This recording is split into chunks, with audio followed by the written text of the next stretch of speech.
Pentateuco, que es el libro de, perdón, los 5 libros primeros que van de Génesis, Éxodo, Levítico, Números, Deuteronomio, Pentateuco. Luego estábamos hablando de los libros, ¿cuáles? No, después del Pentateuco, los históricos. ¿Cuántos libros históricos son? 12. 12 libros históricos. Y ya vimos el panorama como bíblico de los 12 libros. Ahora vamos a arrancar, en esta noche vamos a arrancar con los 5 libros poéticos. Los poéticos, vamos a arrancar con estos 5 libros poéticos. Estos libros de poesía y sabiduría incluyen a Job, Salmos, Proverbios, Eclesiastés y Cantar de los Cantares. ¿Listo? Entonces voy a dar, Nico, les va a dar la hoja que él sacó, las hojitas que Nicolás sacó para que ustedes tengan y tengan como el orden a nivel general, como la panorámica que estamos nosotros manejando. Gracias, Nico. Dale los chicos una hoja para que ellos miren allá.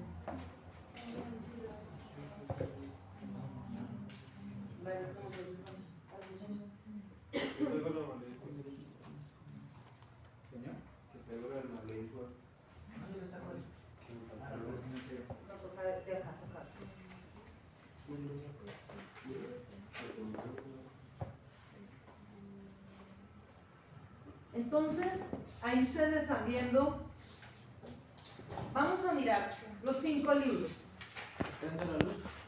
Ustedes ven ahí, necesitan la luz, si quieren prendemos la luz para que no se vayan a dormir.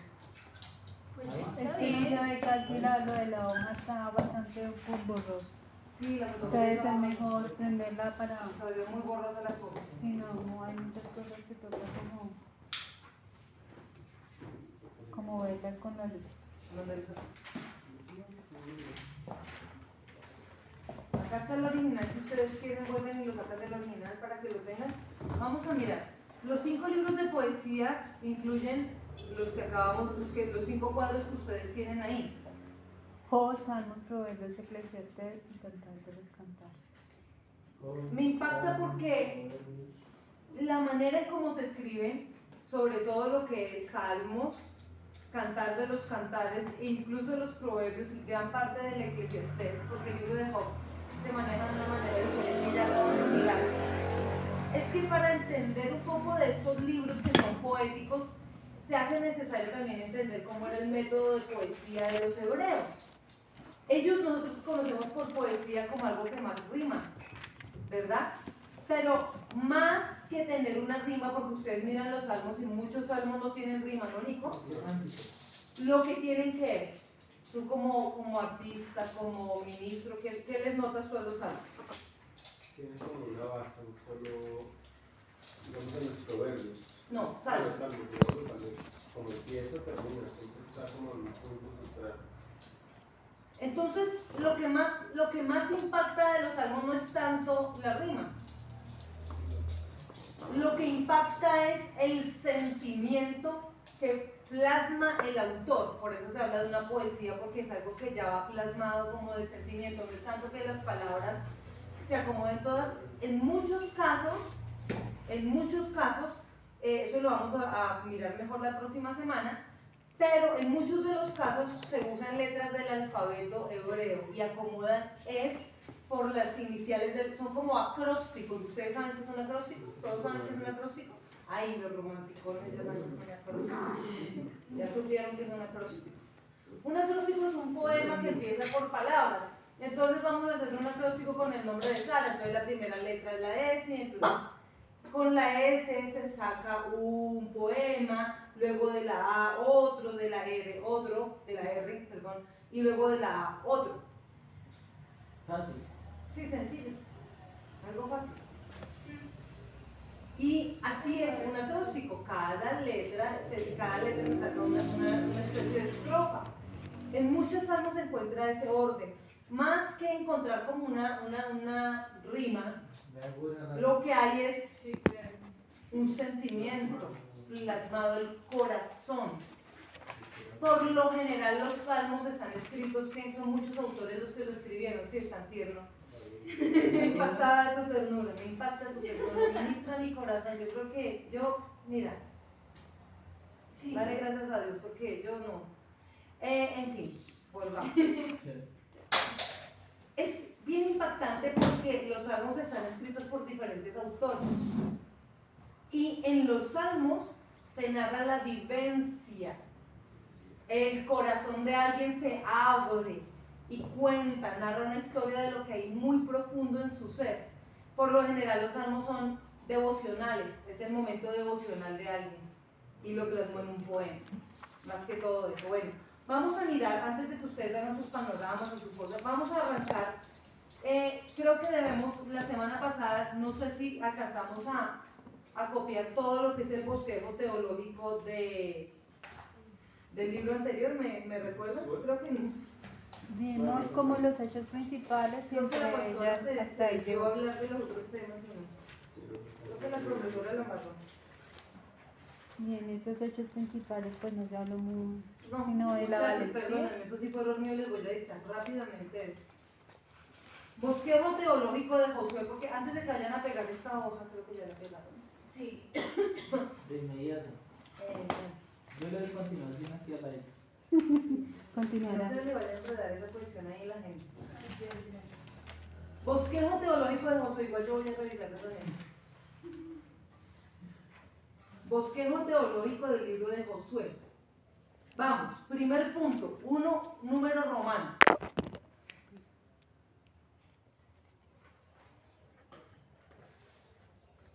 ¿Sí saben cómo es el número romano? Una rayita, ¿no?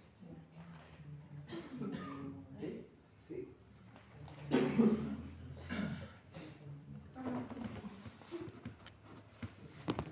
Entonces, vamos a mirar rápidamente, vamos a hacer el mismo método, pero así de una manera rápida. Me van a abrir la Biblia en el libro de Josué. La abren ahí en el celular porque vamos a hacer un barrido así, pero flash. Entonces, bosquejo teológico de Josué. Primero, número romano, primer título en letra mayúscula. La preparación para la conquista. ¿A quién le tocó el libro de Josué acá? Sara. Josué. Sí. La primera parte del libro, o sea, el bosquejo es como la estructura. Digamos que el bosquejo es el esqueleto del libro. Ustedes saben como en un cuerpo humano hay un esqueleto, ese esqueleto está cubierto de músculos, tendones y luego piel. Bueno, en algunos más piel, menos músculo, más músculo y más esqueleto en otros, sí, pero hay un esqueleto en el libro. Y el libro lo recubre, pues obviamente la carnecita y todo lo demás. Vamos a mirar el bosquejo, que el bosquejo es el esqueleto. Entonces lo primero es la preparación para la conquista. Esto va desde el capítulo 1 hasta el capítulo 5. Capítulo 1 al 5, entonces vamos a ir a la Biblia en el capítulo 1.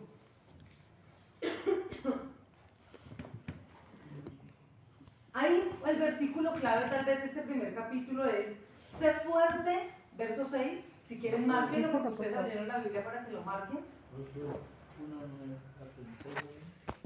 Señor. Este título que les acabo de dictar va desde el 1 hasta el 5.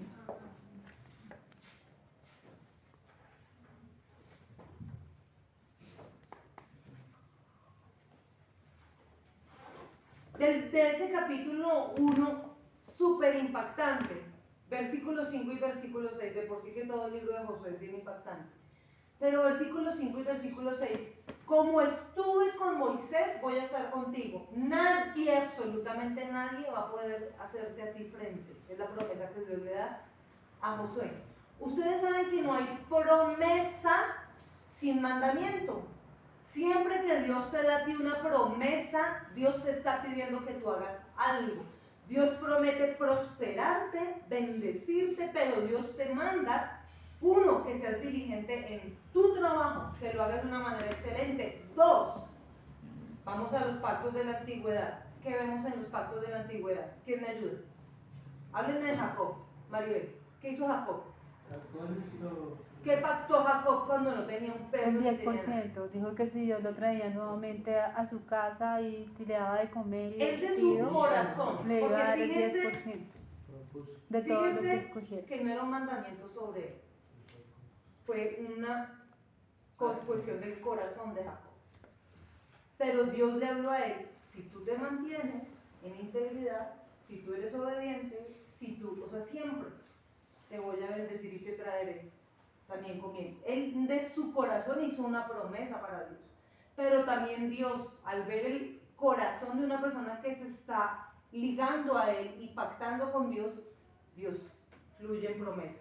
Ahora, ¿cuál es, en el caso específico de Josué, cuál es el mandamiento que Dios le está dando a él? Ahí ustedes lo ven en el verso. Que sea valiente y que se esfuerce. Otro mandamiento que le está diciendo: esfuérzate y sé valiente. Ustedes lo ven ahí en el versículo 6. Otro mandamiento, en el versículo 7, amados míos, miren lo que le dice. La promesa, ustedes márquenla de... miren, yo lo tengo así. Miren que no es mentira. La promesa la tengo de verde y el mandato lo tengo de rojo. Este es uno de mis códigos, ¿no? Este es uno de los códigos que yo uso para leer la Biblia. Entonces, la promesa la puse en verde. La promesa está en el versículo 5. Durante todos los días de tu vida, nadie... Tan chévere, esto es muy bacano. Genial. Durante todos los días de tu vida, nadie será capaz de enfrentarse a ti. Así como estuve con Moisés, también estaré contigo. No te dejaré ni te abandonaré. ¡Wow! ¡Qué promesa! Y eso nosotros decimos amén y amén a esa promesa.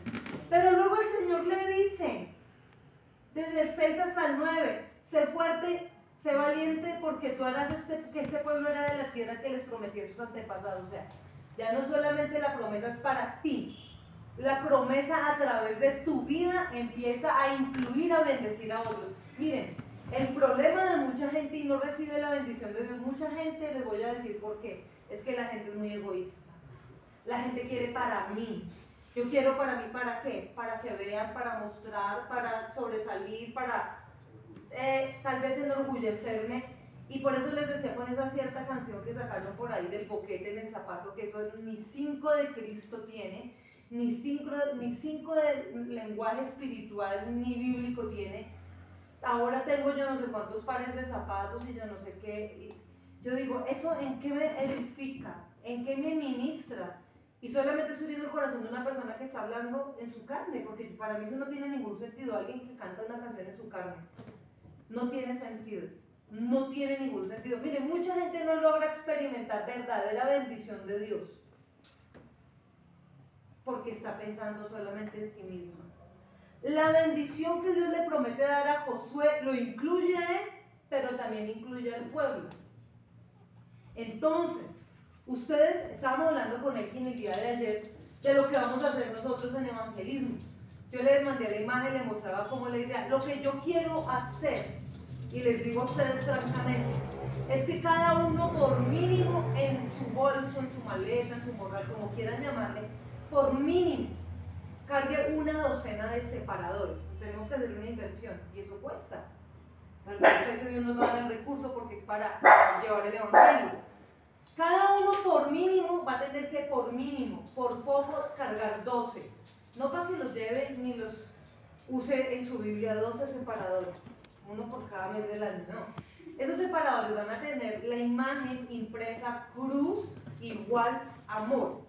En el mismo, si saben que es un separador bíblico, ¿no? Con una cuerdita, con una cintita.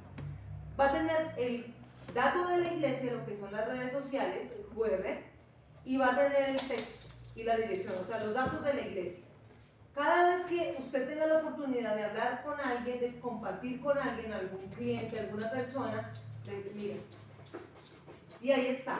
Porque a través de la red social la persona va a escuchar una palabra, va a recibir un versículo y va a tener mínimo 12. Que cuando se me acaben tengo que volver a surtir mis municiones, pero por mínimo 12. Y también las tarjetas de presentación, que ya son tamaño, bueno, ustedes conocen las tarjetas que la gente entrega. Esas sí van a tener más. Porque a toda persona que a ustedes se les acerque, es obligación y responsabilidad delante de Dios, ya que estamos apremiando en el tiempo, es responsabilidad de todos nosotros llevarle a alguien, pero yo no soy muy bueno para hablar, a mí me da mucha pena hablar. Usted no va a necesitar hablar demasiado.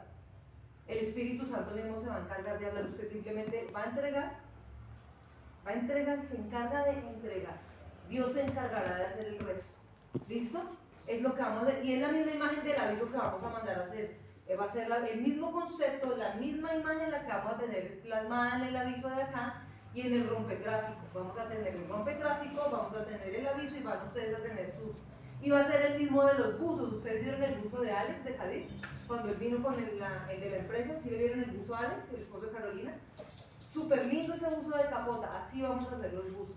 Allá donde los digo, lo mismo, cruz igual amor. Nosotros no necesitamos predicar nada más.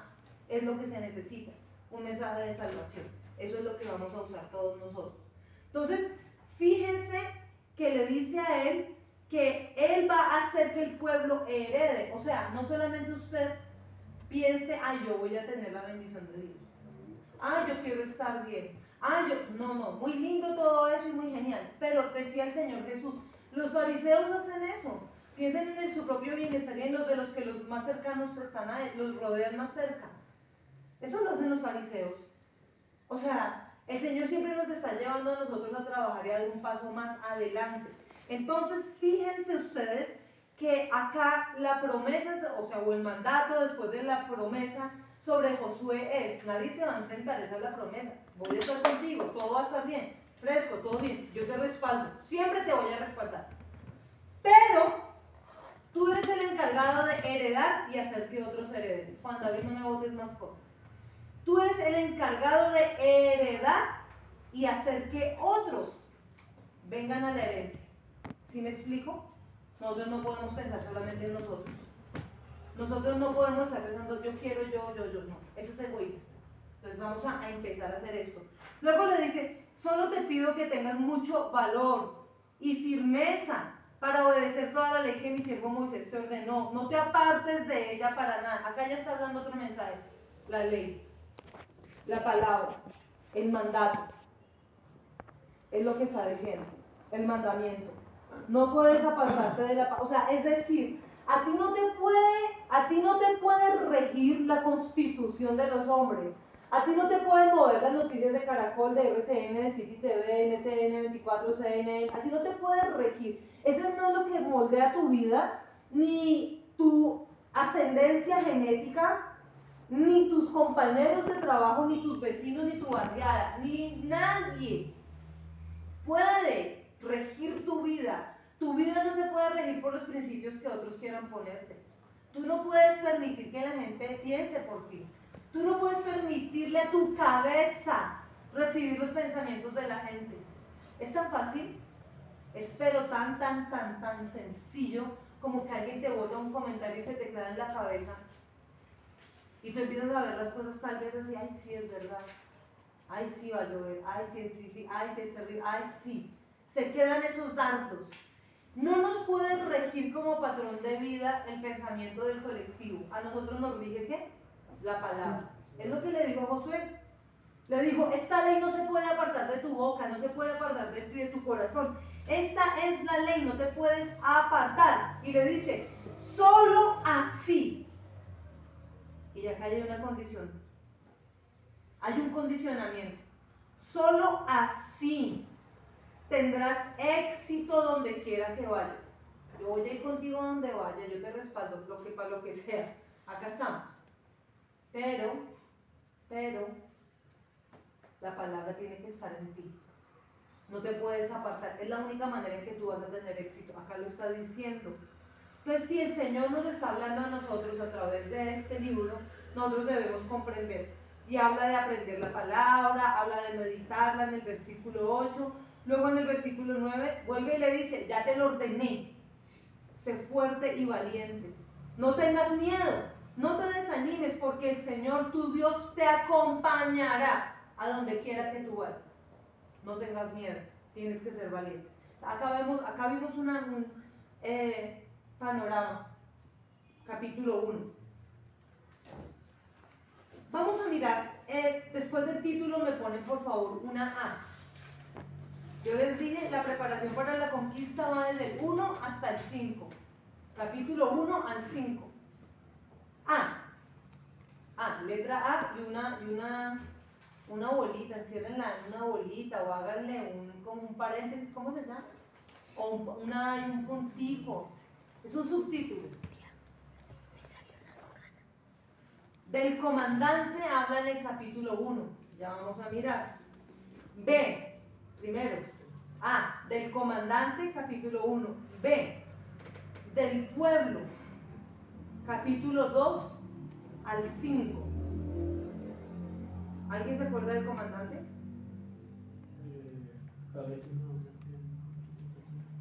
¿Quién se acuerda del comandante? El comandante es el capitán y jefe Jesús, la teofanía. Listo, perfecto. Vamos a ver. La teofanía. Ahí podemos ver una teofanía. Cuando habla del comandante es que resulta que al ejército de Josué vino Jesús mismo en persona a pelear. Miren muchachos, para que aprendan esto. En el Antiguo Testamento se habla de que el ángel de Jehová aparecía en escena. ¿Ya? Y el ángel de Jehová se aparece. Acá se aparece el ángel de Dios. Y cada vez que en el Antiguo Testamento se aparecía el ángel de Dios, se habla un término teológico que les voy a enseñar a ustedes hoy que quizás no lo conocen. Se llama teofanía. ¿Cómo se llama? Teofanía. Una teofanía es una aparición de Cristo en el Antiguo Testamento. Es decir, antes de que hubiera nacido a través de la Virgen María. Como Cristo siempre ha existido, Él es Dios y es eterno. Entonces, una teofanía es la aparición de Cristo en el Antiguo Testamento. Y se presentaba y se revelaba como el ángel de Jehová. El ángel. Y acá en el capítulo 1, cuando hablamos del comandante, capítulo 1, estamos hablando de una teofanía. Porque se aparece Jesús como parte del ejército del pueblo de Israel que va a pelear con ellos. Josué se asusta inclusive y le dice: ¿tú eres de nosotros o eres de los enemigos? ¿Amigo o enemigo? ¿Quién eres tú? Porque él ya sacó, o sea, Josué estaba como, bueno, ¿amigo o enemigo? ¿De nuestro ejército o del otro? Listo para bajar. Y le dice: acá está el comandante jefe, el príncipe de paz, el comandante de los ejércitos celestiales. Y ahí aparece Cristo, se revela Cristo en el Antiguo Testamento. Y es en el primer capítulo. La preparación para la conquista es que, en primer lugar, el que va a pelear con nosotros, ¿quién es? Cristo. Cristo va delante del ejército. Punto B. B. La preparación del pueblo. Capítulo desde el 2 hasta el capítulo 5. Capítulo 2 al capítulo 5. ¿Vamos bien en el bosquejo teológico? Ustedes saben cómo es el orden. Vamos a ir. Me dejan un renglón, espacio y abajo 2 números romanos. En número romano, 2 palitos, como dijo el hermano Elson, 2 I mayúsculas. La batalla, en letra mayúscula, por favor, es un título. La batalla va desde el capítulo 6 hasta el capítulo 12. Ahí estamos mirando el esqueleto. La batalla se presenta desde el capítulo 6 hasta el 12.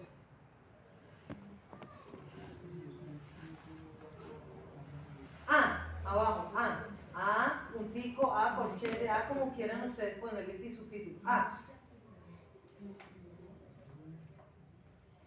Vamos a mirar A, la campaña principal. Ustedes saben que en una incursión militar la campaña principal marcaba todo el, ¿no? Excombatiente. Acá tenemos otro excombatiente, otro exmilitar. La campaña principal va desde el capítulo 6 hasta el capítulo 8. ¿Tú prestas servicio, Johncito? No. Tenemos solo dos soldados, el hermano Elkin y el hermano John Kimball. Sí, porque John Bolívar no alcanzó a prestar. Se salvó. ¿Fue para la policía?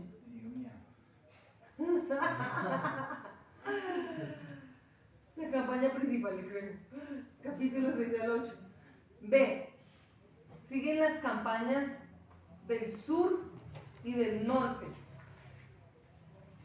Esto va desde el capítulo 9 hasta el capítulo 12.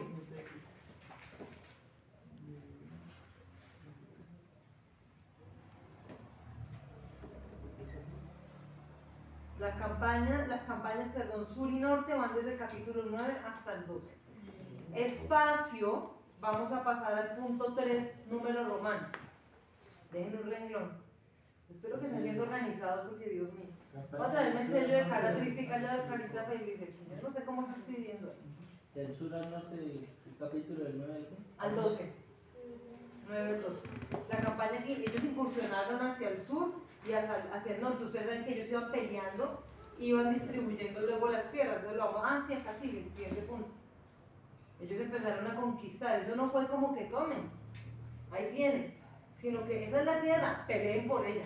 ¿Quieren esa tierra prometida?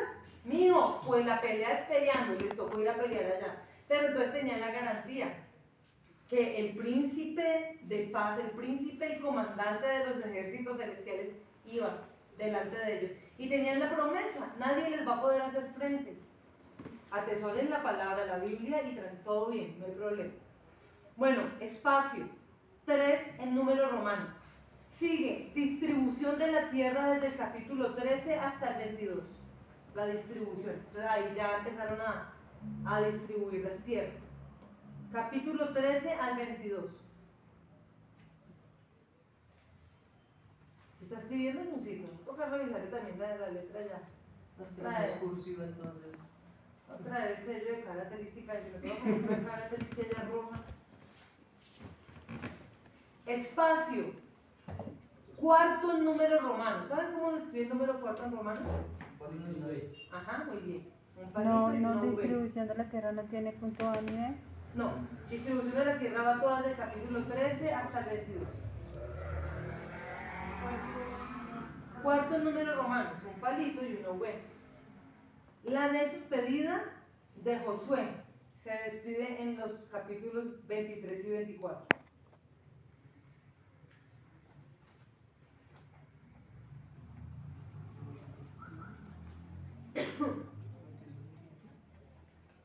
Sí. Vamos a ir a la Biblia, ya la tienen abierta. Vamos a mirar el capítulo 24, versículo 2. Que la vez pasada agarramos capítulo por capítulo y está genial, pero es que no hay que la pastora la semana pasada desfalleció, dice. La profesora se bajó la semana pasada, no dice nada de eso. Vamos, capítulo 24, versículo 2. Dijimos que en la despedida de Josué, ¿cuándo se despidió Josué? ¿En qué capítulos? 23 y 24. 23 y 24. Vamos a mirar el último capítulo. Dice en el verso 2, Josué se dirigió a todo el pueblo y le exhortó. Así dice el Señor Dios de Israel. Hace mucho tiempo sus antepasados Terah y sus hijos Abraham y Nahor vivían al otro lado del río Éufrates y adoraban a otros dioses. ¿Cómo era Abraham antes? Idólatra. Pero yo tomé de ese lugar a Abraham, antepasado de ustedes, lo conduje por toda la tierra de Canaán y le di una descendencia numerosa. Primero le di a un hijo, Isaac, y a Isaac le di 2 hijos, Jacob y Esaú. A Esaú le entregué la serranía de Seir, en tanto que Jacob y sus hijos descendieron a Egipto. Luego empieza a narrar todo lo que pasó con Moisés, lo que pasó con Aarón. Van a mirar rápidamente el versículo 12, 13 y 14. Ahí habla todo lo que pasó, fueron a Egipto, se devolvieron, bueno, toda la historia que ya sabemos. Dice en el versículo 12, dice, ¿no fueron ustedes quienes con sus espadas y arcos derrotaron a los 2 reyes amorreos? Fui yo quien por causa de ustedes envié tábanos para que expulsaran de la tierra a sus enemigos. Miren cómo Dios pelea. ¿Se acuerdan? ¿Se acuerdan? Señor. ¿Quién prometió que iba a ir delante peleando? Dios, a través de las plagas también peleó. Acá está hablando que ellos no fueron los que derrotaron a los reyes amorreos. Dice que Dios envió tábanos para que expulsaran de la tierra a sus enemigos. Dice, a ustedes les entregué una tierra que no trabajaron y ciudades que no construyeron. Vivieron en ellas y se alimentaron de viñedos y olivares que no plantaron. Miren que acá ya empieza a hablar algo, un mensaje de gracia de Dios.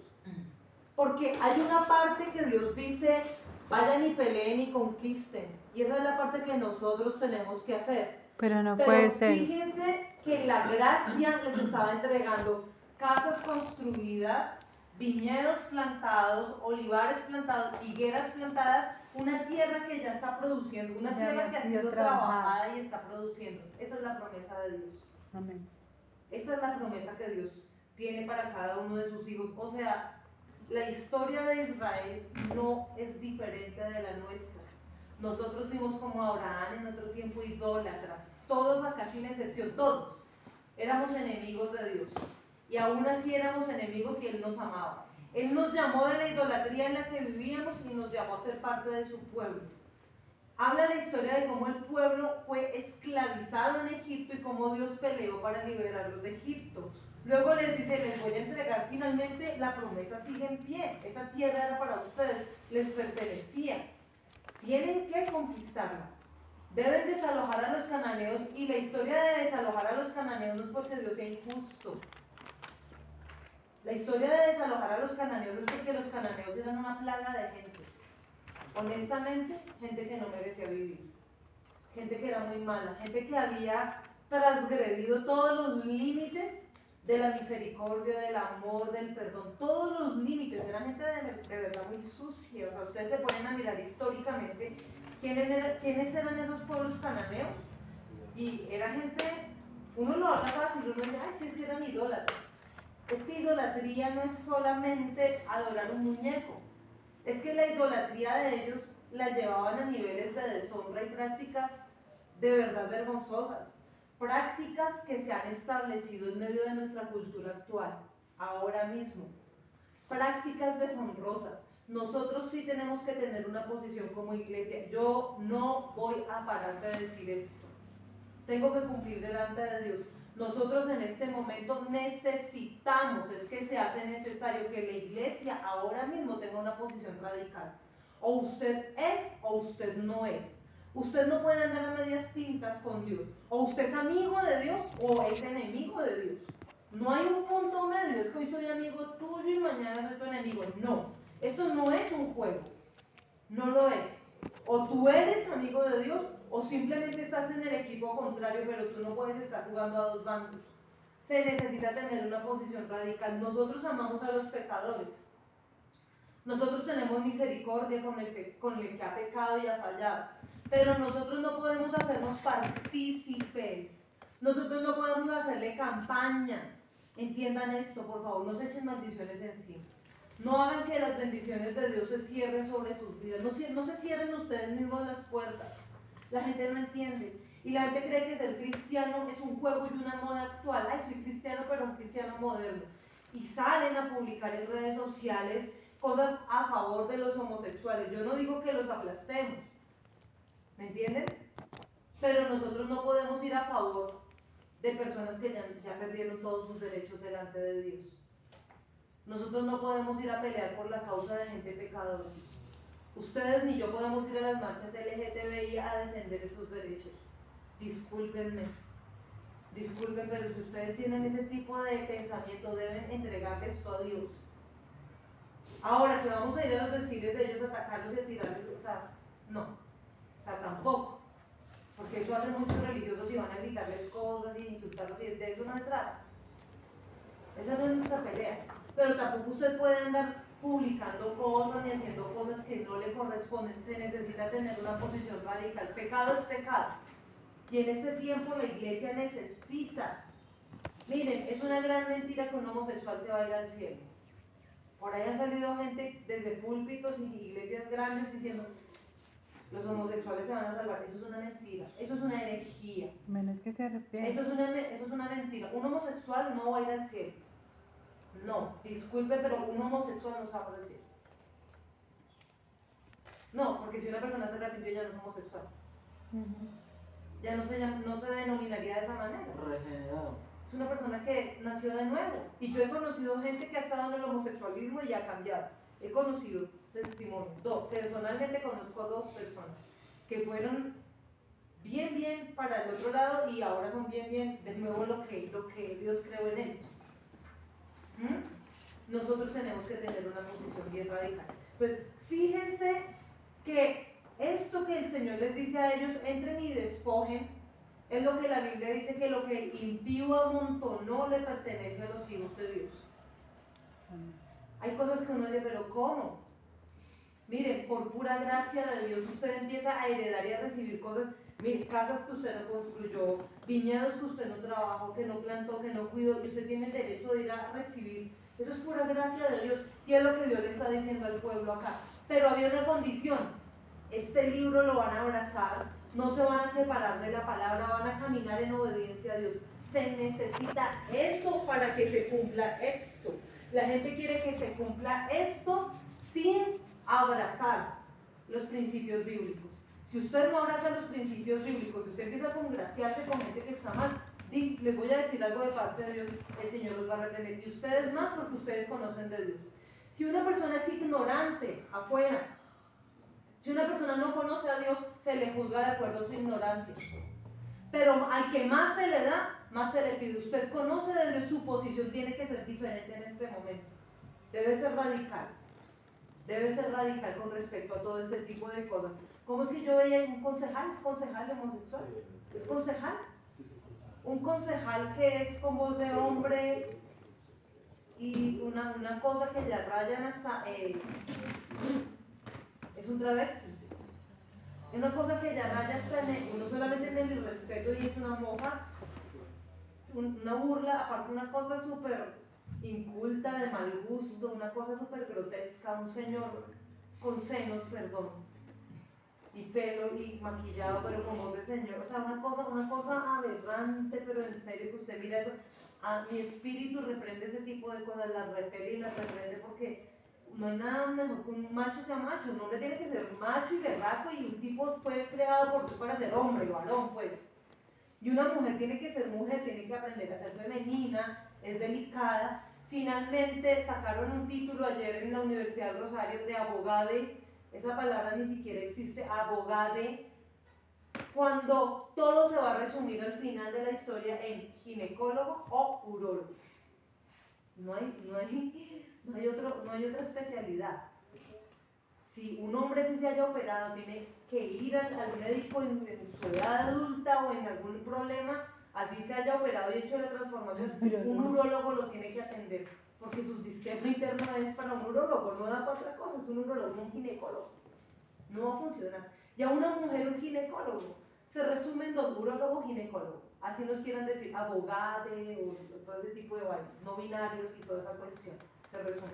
Nosotros tenemos que tener esto muy claro, porque la agenda de orden mundial, los masones están apretándole con toda la cuestión a esto, que estamos viviendo tiempos finales. Ya tienen mucha habitación. Ay, acá me gusta que en la iglesia no hay hombres afeminados, en serio. Acá no hay ningún hombre afeminado. No. Uy, no. Sería terrible. Hay iglesias donde hay hombres muy afeminados. No, acá no. Acá los hombres son hombres. Bueno, que pues cada uno tiene su temperamento diferente, eso es otro rollo. Sí, pero es que afeminado es que andan, ustedes saben, con ademanes de mujer. Muy partidito. Y en fin, es un reguero de plumas por todos lados. Eso no, escarcha y plumas por todos lados. Acá no, acá los hombres son hombres. Me llevaron a volver a pedir ya 2 meses.